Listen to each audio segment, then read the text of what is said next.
आप इसका एक बार जवाब नहीं दे रहे। वो कह रहे हैं कि आप लोग आम आदमी पार्टी के राइज से डर रहे हैं, इसीलिए उनको रोकने का इसके अलावा कोई उपाय नहीं है, एक एक करके जेल में डालो, कुछ ना कुछ मामले बनाओ।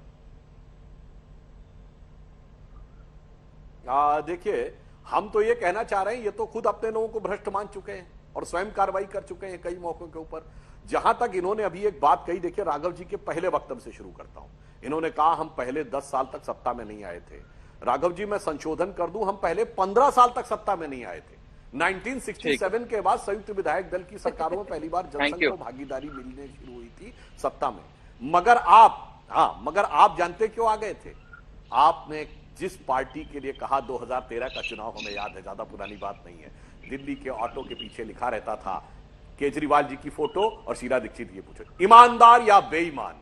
और उसके बाद आपको समर्थन देने के लिए आपने लिखित समर्थन कांग्रेस से ले लिया और सत्ता में आ गए।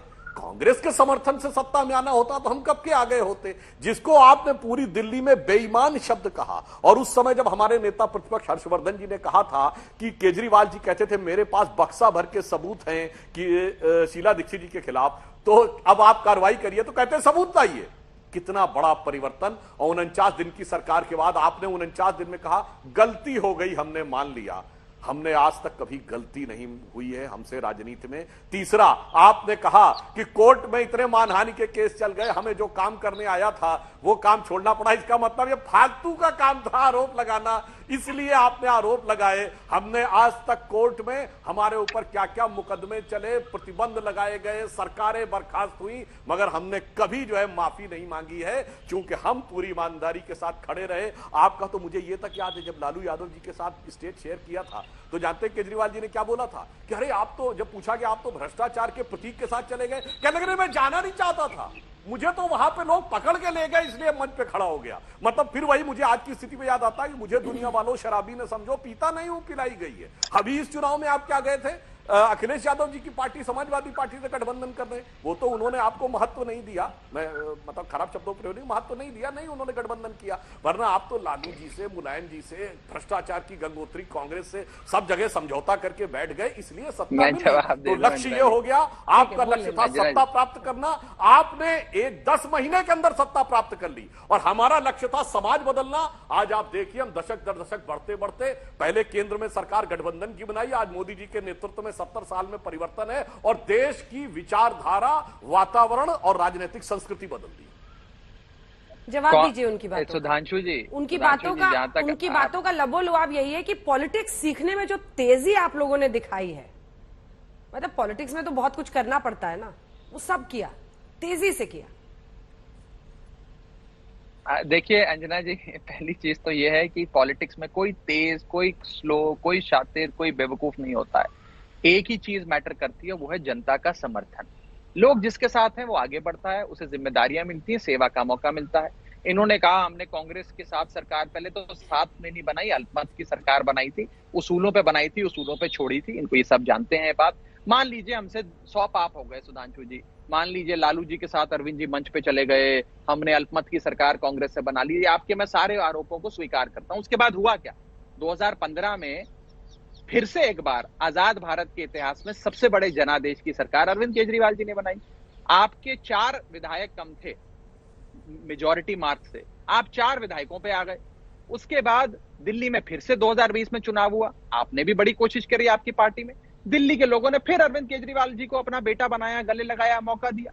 पंजाब में भी आप चुनाव लड़े थे, इस बार तो सारी सीटों पे लड़े थे, कई जगह आपकी जमानतें जब्त हुई।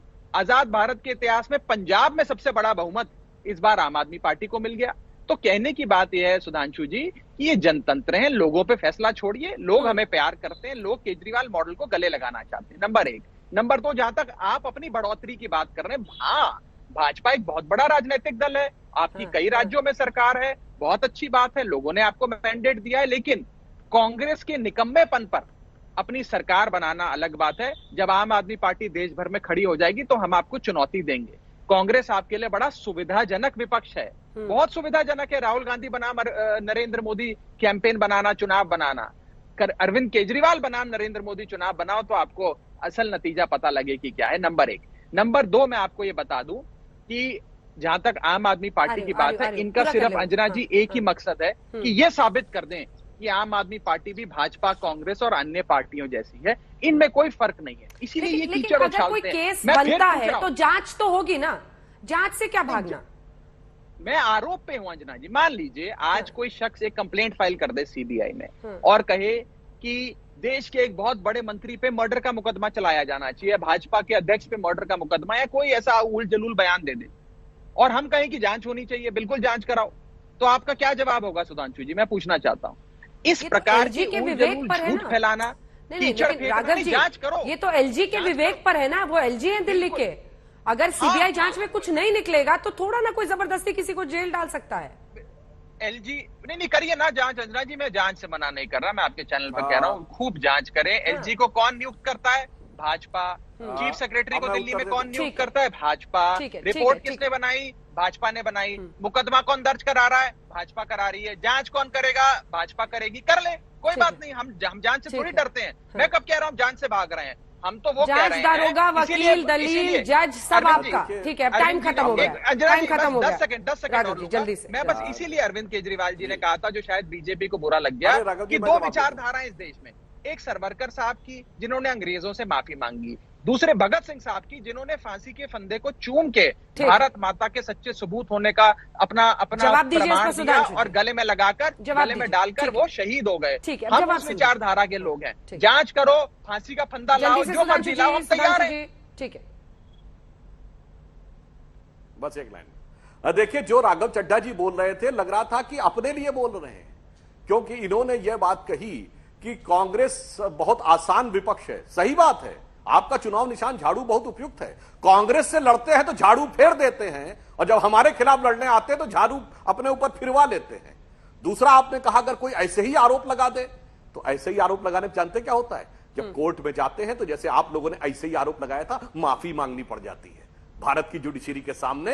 जैसे आपको, आपके नेता को अरुण जेटली जी, कपिल सिब्बल जी, नितिन गडकरी जी और शायद मनीष तिवारी जी के सामने माफी मांगनी पड़ी थी। इसलिए इस भारत के लोकतंत्र में कोई ऐसे ही आरोप लगा के नहीं चल सकता। तो मुझे लगा अंजना जी ये सारा विवेचन जो कर रहे थे वो अपना कर रहे थे।